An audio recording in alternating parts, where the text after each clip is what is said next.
Adam Sos here for Rebel News. Virtually all of us at one time or another in our lives will be faced with a difficult conversation, whether for ourselves or for a loved one. And that is the conversation surrounding end of life care. Quality palliative and hospice care is vital in people's decision and planning process when they know that someone will likely pass in the imminent future.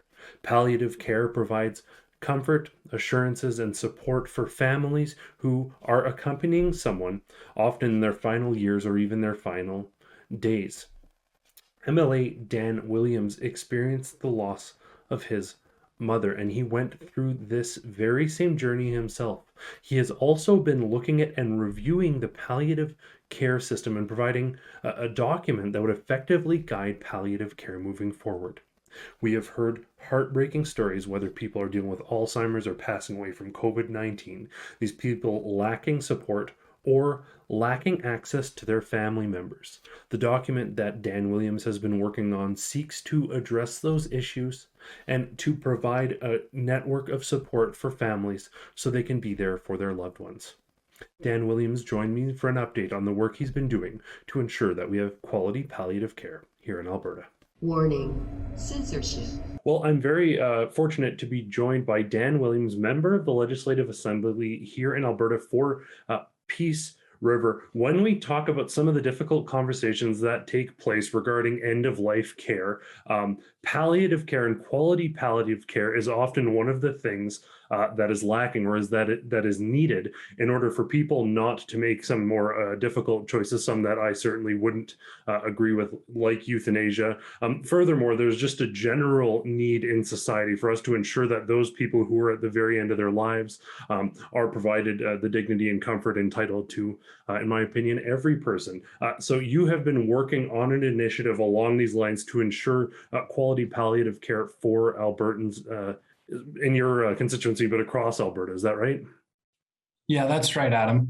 Thanks for having me. Over a year ago now, the Minister of Health asked me to work on a project with him. When we ran for election in 2019, we included in our platform, in the United Conservative platform, a commitment to palliative care. It's important that we make it a priority because the truth is it's not a flashy topic in a lot of ways, but it's one that every single Alberta family is going to go through in one way or another. And it's incredibly difficult to have those conversations. But like I said, that quality of life and the fact that Alberta does offer world-class palliative care really matters to every one of those families that go through this. So I was asked to work on this. So there's a $20 million commitment above and beyond anything we've ever had for palliative care in the past.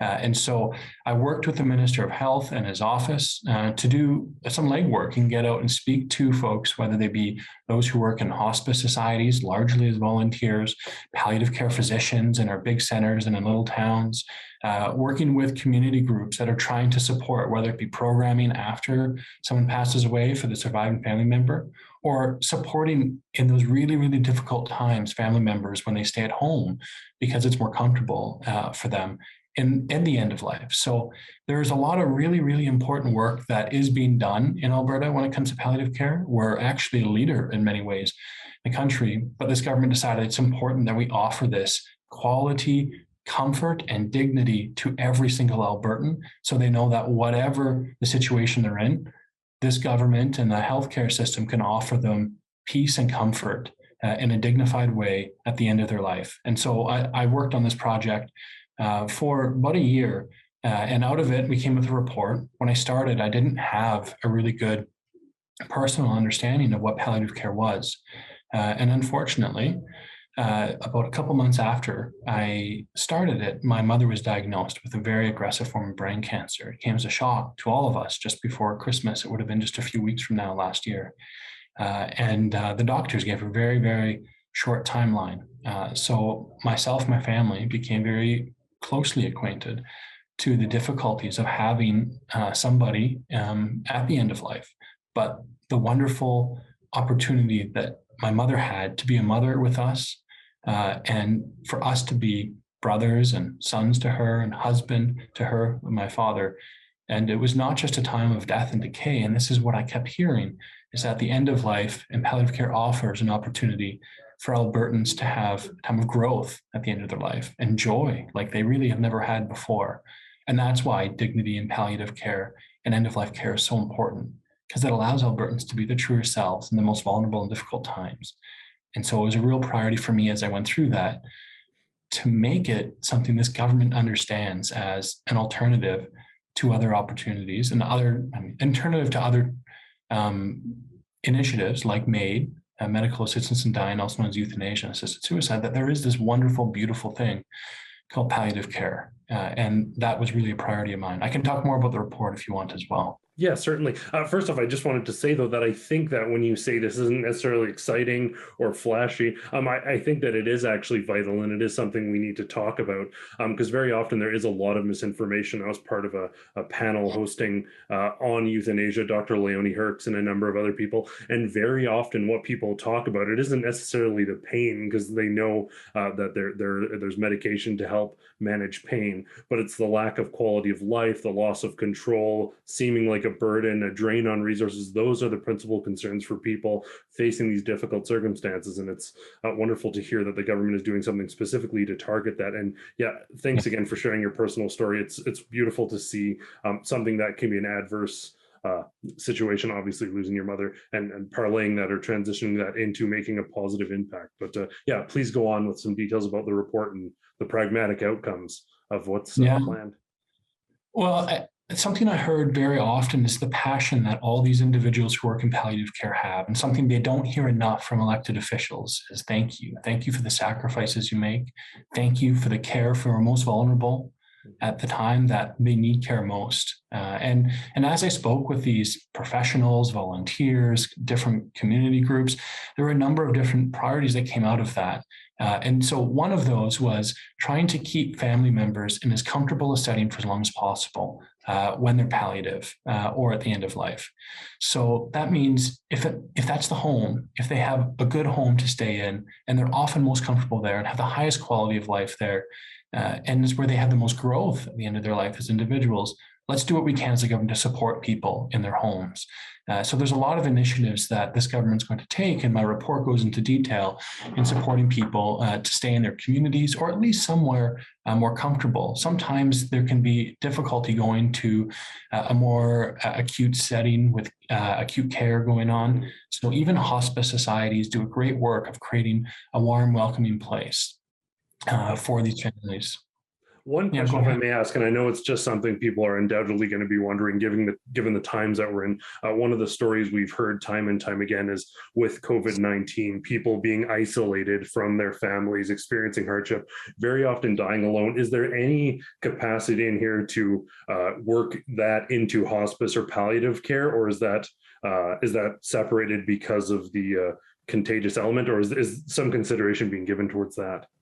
Oh yeah, definite consideration. That featured very strongly. Like I said, the timeline started last September, and then throughout an entire year where we were going through the pandemic, it was definitely something that we heard as feedback over and over again. The importance of family supports, not just for the individual who's in palliative or end-of-life care, but also the family itself to have that connection with the individual care. So it's something that we definitely played into it. Now, the purpose of the document is meant to be a guiding document for many years to come. So we didn't highlight particularly recommendations surrounding this, but we made a larger impact on focusing with this document on keeping people close to their family members, accessible, and in a spot where they can be familiar and comfortable for longer. So definitely featured very strongly, but we also want to make sure the document is something that can last past COVID. When we're dealing with this 5-10 years from now, this should still be a roadmap for us and what we should be focusing on. And when will this come into effect again? What's the timeline for the implementation? So the document, anyone can find online, Government of Alberta website for palliative end-of-life care review, and that's already handed to the minister. So it's already going into looking at how the minister's office and the department can go ahead and implement some of these key findings and reportings. But there's also a second component. which is a grant program. So there's $20 million that we talked about that this government committed in its platform when it got elected in 2019. $9 million have already been committed. That's, it already going towards a long ways. For example, for syringes that are prepaid and pre-filled, for folks to have the medication that they need to be comfortable in their homes rather than being in acute care settings. A number of different initiatives when it comes to the Palliative Institute here in Edmonton, with the work that it's doing for research, and in many ways is one of the reasons why we're leaders in Canada. And to be honest, throughout much of the world when it comes to palliative care, we want to make sure we continue to support that. So that was already been spent, $9 million committed, but that left an $11 million total, where we've created a priority of trying to hit on 4 key areas, which includes, like I said, staying at home for as long as possible, comfortable supports in the communities.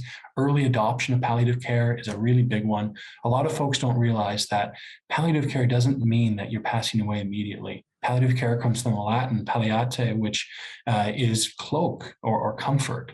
And the purpose of palliative care is to give people comfort. So if you have a life-limiting illness, if you have some sort of disease that's causing you a really difficult time and chronic pain, sometimes palliative care can be used and people have very long lives being supported with the palliative care. So that's another important key finding that we're highlighting and the grants will go towards. Of course, education and training has been a really big one.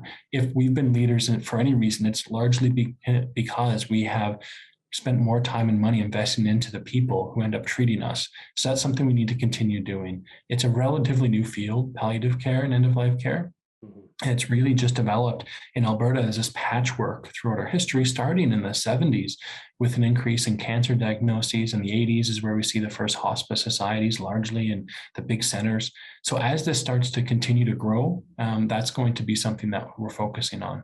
And all these different key findings are ones that we should be trying to target key populations. That includes rural and remote communities. That includes communities that have some sort of disadvantage. The homeless, for example, have been really disadvantaged when they don't have a place to be a home to rest in, and they don't have the support network. It often puts them at a huge disadvantage. And if you're going to be a comforting and compassionate government, no matter who you are, regardless of your partisan stripes, you want to make sure you serve everyone in their difficult times. And so there's a number of different key populations that we're targeting as well in these grants. Well, it is great to hear that the government is going to bat for the little guys, particularly those communities in need, the rural areas, providing a compassionate and competent, well-funded alternative to euthanasia. And particularly, I'm hoping that we're hearing less of these stories of people dying alone, dying in isolation, whether it be because of COVID or Alzheimer's or other things. That capacity to knit a community together certainly is very Albertan. So I applaud you for this effort. And thanks for joining me for an update. Dan, any final words before we wrap up? No, I'm just grateful for particularly everyone who volunteers and the family members who care for their dying or they're sick or they're vulnerable. It is, I think, wonderful to see. And anyone who's been through that experience can attest firsthand that it really is an opportunity to more deeply love your family member and those you care about, and for that family member to grow as well. So a very big thank you to everyone who does that. You are really the unsung heroes of our palliative care and end-of-life care in Alberta.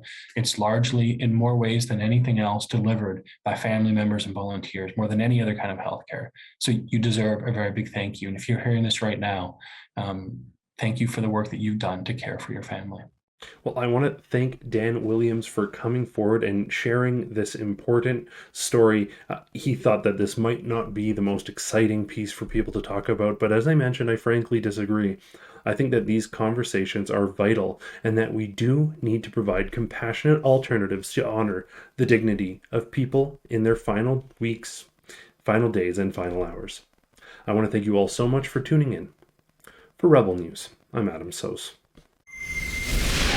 Here at Rebel News, we are willing to talk about difficult topics, even pro-life issues, dare we say it, that other outlets simply will not touch. If you want to keep apprised of the real news, of the other side of the story, make sure you subscribe at rebelnews.com.